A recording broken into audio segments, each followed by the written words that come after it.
The backstitch is a very common stitch to use for sewing lines, and I've done a little bit of backstitch here on this, over the drawing of this letter.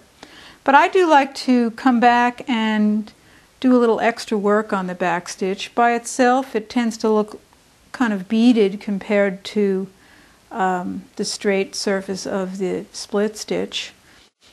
But you can decorate in between the stitches, but with a contrasting thread, by just taking a small stitch at the same interval and filling in that little depression that happens between the two stitches. That almost gives you a kind of a couched look. It's a little easier to do. You know, couching has that loose thread hanging around. It's harder to handle. So you get a similar look doing that.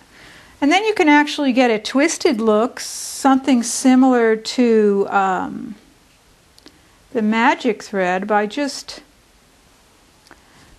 going from one side to the other on every stitch. And you can do that right on the surface. You don't have to pick up any thread underneath. And what you're actually doing is just wrapping the thread around and using each stitch as a catch point. And you're going to end up with a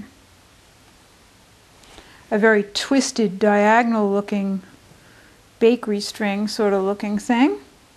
And if you do it in black and white, you can really mimic the look of the magic thread.